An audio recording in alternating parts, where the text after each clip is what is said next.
This is the one mid-size SUV that the Tesla Model Y should be most scared of.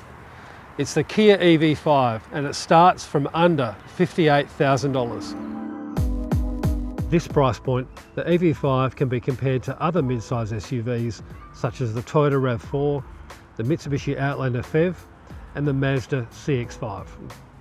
So, how does it stack up? Let's find out. So around the front of the EV5, the styling's really similar to that of its big sibling, the EV9, particularly in relation to the shape of these headlights and this pretty bluff looking front end as well. Down the side, the wheel design's very familiar to those who know Kia EVs.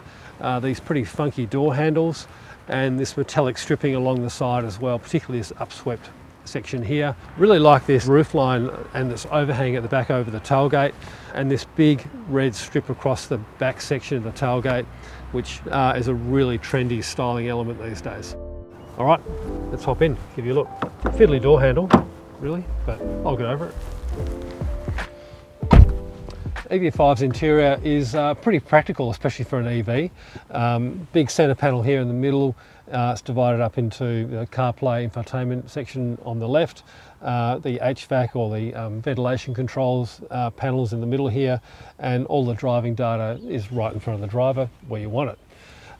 There are some functionality buttons across the middle here for map and setup and favourites, which is very handy, and great to see some actual buttons for temperature control as well here, right in front of both the driver and the passenger. There's no handbrake or gear lever in the middle between the front seats. That instead is right here in front of the driver's right knee on a stalk and also just on the dash here. The EV5's electric drivetrain allows for a flat floor in the rear seat section, which can, when there's 3 kids across the back, help keep the peace.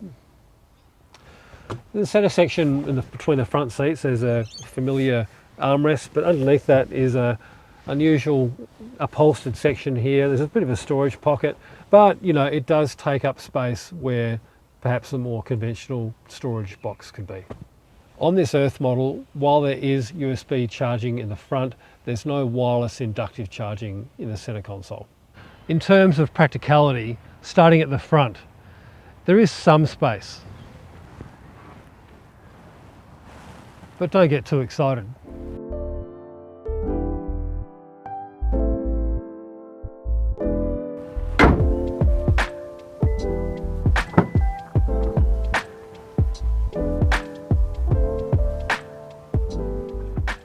So in the boot, there is underfloor storage. The rear seats do fold completely flat, and there are these storage segments here in the sides of the boot which are helpful, but they might also intrude on some of those wider items you try to put in there. We've also got this vehicle to load feature, which comprises a 240 volt plug here that you can use to plug in your laptop like we've got here, or your phones, but it does have its limits, so don't go plugging in an electric space heater.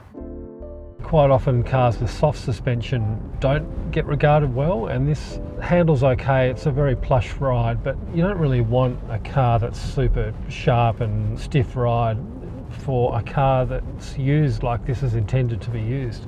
Kia knows its customers, and it knows that not everyone wants a car that handles like it's on railway tracks, so I've decided this one accordingly.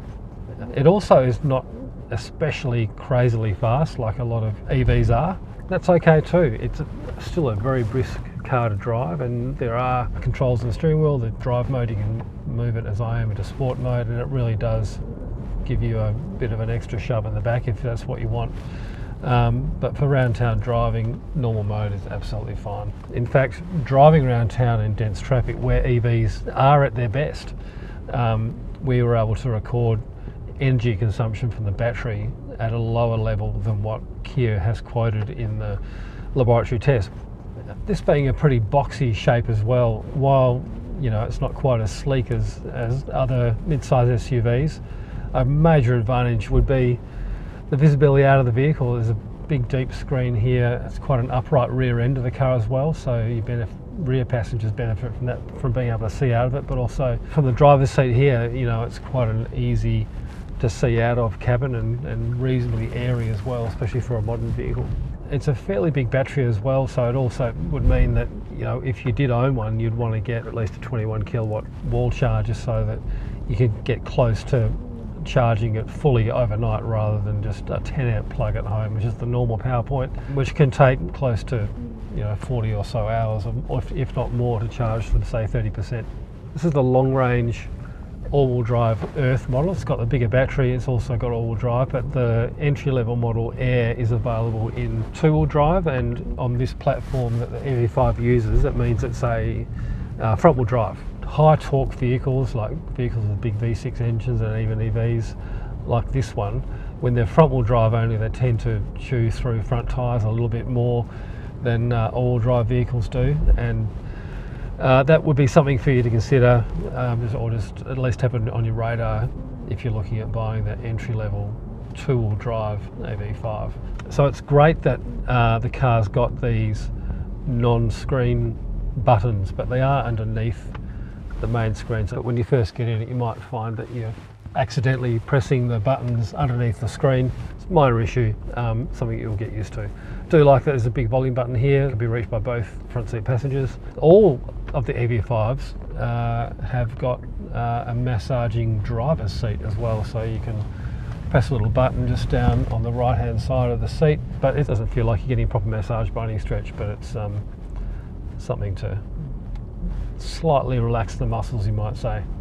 So like all EVs, you know, this one included is going to be way better in terms of energy consumption in stop-start traffic than it would be on the open road. The open road, there's much fewer opportunities for regenerative braking, but every time you come to a stop, as with all EVs, the brakes do put a little bit of energy back into the battery, and that does add up over time and over the number of times you do it. And at the end of a full charge, you've probably driven a lot further in the city than you will have in the country on the same amount on a full battery. The EV5 also has been awarded a 5-star ANCAP safety rating, which was received in 2024. And helping the EV5 get that 5-star rating are a range of features like driver attention alert, lane assist, and automatic emergency braking. So what do we like about the Kia EV5? Well, its competitive pricing really does give the Tesla Model Y a nudge.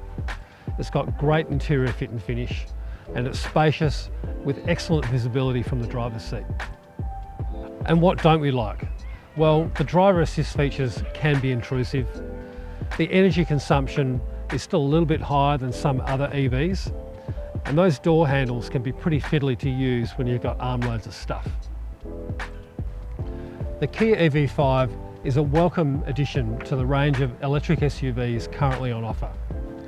Its BYD Blade battery promises to be safer and more durable, and while it does have its ergonomic issues, the EV5 is still a refined and quiet SUV with a long warranty and very competitive pricing.